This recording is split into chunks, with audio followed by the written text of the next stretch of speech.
ಡೆಲ್ಲಿಯಲ್ಲಿ CWC ಆಯ್ತಲ್ಲ, Congress working ಕಮಿಟಿಯ ಸಭೆ, ಆ ಸಭೆಯಲ್ಲಿ ನಿರ್ಣಯ ಕೈಗೊಳ್ಳಲಾಯಿತು, ಜಿ ರಾಮ್ಜಿ ವಿರುದ್ಧ ನಾವು ಹೋರಾಡಬೇಕು ಅಂತ. ಅದನ್ನು ಎಲ್ಲ ರಾಜ್ಯಗಳ ಕಾಂಗ್ರೆಸ್ ಕಮಿಟಿಗಳಿಗೆ ಪಾಸ್ ಆನ್ ಮಾಡಲಾಗಿದೆ. DK ಶಿವಕುಮಾರ್ ಅವರು ಈ ರೀತಿಯ ಒಂದು ಸೂಚನೆಗಳನ್ನು ಯಾವತ್ತೂ ನಿರ್ಲಕ್ಷ್ಯ ಮಾಡೋರಲ್ಲ, ಯಾವತ್ತೂ ನಿರ್ಲಕ್ಷ್ಯ ಮಾಡೋದಿಲ್ಲ. ಅವರು ವೇದಿಕೆಯ ಭಾಷಣದಲ್ಲೇ ಹೇಳಿದರು, ಸೂಚನೆ ಪಾಲನೆ ಆಗಬೇಕು, ಶಾಸಕರುಗಳನ್ನು ಮಾಡಬೇಕು.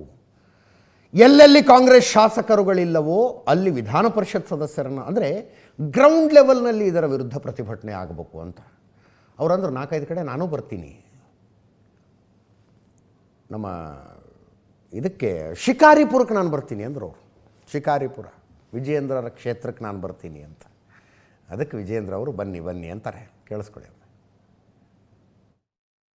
ಕಂಪಲ್ಸರಿಯಾಗಿ AICC ಇಂದ ಏನು ನಮಗೆ ಕಾರ್ಯಕ್ರಮ ಕೊಟ್ಟಿದ್ದಾರೆ ಆ ಕಾರ್ಯಕ್ರಮ ಮಾಡಲೇಬೇಕು. ಯಾವ ದಾಕ್ಷಿಣ್ಯನೂ ಇಲ್ಲ. ಯಾರು ಅಬ್ಸರ್ವರ್ ಹೋಗುದಿಲ್ಲ, ಯಾರು ಆಫೀಸ್ ಬೇರರ್ ಹೋಗುದಿಲ್ಲ, ಅವ್ರನ್ನೆಲ್ಲ ಕಿತ್ತಾಕಕ್ಕೆ ಈಗಾಗಲೇ AICC ಸೆಕ್ರೆಟರಿ ರಿಪೋರ್ಟ್ ಕೊಡಿ ಅಂತ ಅವ್ರಿಗೆ ಇನ್ಸ್ಟ್ರಕ್ಷನ್ ಕೊಟ್ಟಿದ್ದಾರೆ. ಈ ಕಾರ್ಯಕ್ರಮದಲ್ಲಿ AICC ಕಾರ್ಯಕ್ರಮದಲ್ಲಿ ಯಾವ ತರದ ರಾಜಿ ಕೂಡ ಇಲ್ಲ. ಇದನ್ನು ಹೇಳಲಿಕ್ಕೆ ನಾನು ಬಯಸ್ತಾ ಇದ್ದೇನೆ. 5-6 ಕಡೆ ನಾನೇ ಬರ್ತೀನಿ. ಶಿಕಾರಿಪುರದಲ್ಲಿ ಫಸ್ಟ್ ನಾನೇ ಬರ್ತೀನಿ. ಪಾಪ ಅವ್ರೇನೋ ನಾನು ಆಹ್ವಾನಪ್ಪ ಅಂತ ನಾನೇ ದೊಡ್ಡ ಪ್ರತಿಭಟನೆ ಮಾಡ್ತೀನಿ ಅಂತ ಹೇಳ್ತಾ ಇದ್ದಾರೆ. ನಾನೇ ಬಂದು ಆ ಪಾದಯಾತ್ರೆಯಲ್ಲಿ ನಾನೇ ಉದ್ಘಾಟನೆ ಮಾಡಿ ನಾನೇ 5-6 ಕಿಲೋಮೀಟರ್ ನಡಿ ಅಂತ ಹೇಳ್ತೀನಿ.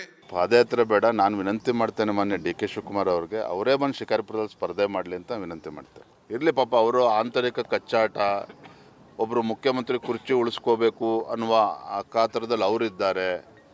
ನನ್ನ ತಾಳ್ಮೆನ ಕೆಣಕಬೇಡಿ, ನಾನು ಮುಖ್ಯಮಂತ್ರಿ ಆಗಬೇಕು ಅಂತ ಉಳಿದವರು ರೆಡಿ ಆಗಿದ್ದಾರೆ. ಇದರ ನಡುವೆ ರಾಜ್ಯದ ಜನ ಇವತ್ತು ಅನುಭವಿಸ್ತಾ ಇದ್ದಾರೆ. ನಿಜವಾಗ್ಲೂ ಕೂಡ ರಾಜ್ಯದಲ್ಲಿ ಏನೋ ಅಭಿವೃದ್ಧಿ ಆಗದೇನೆ ಭ್ರಷ್ಟಾಚಾರದಲ್ಲಿ ಮುಳುಗೋರಿರ್ತಕ್ಕಂಥ ಕಾಂಗ್ರೆಸ್ ಬಗ್ಗೆ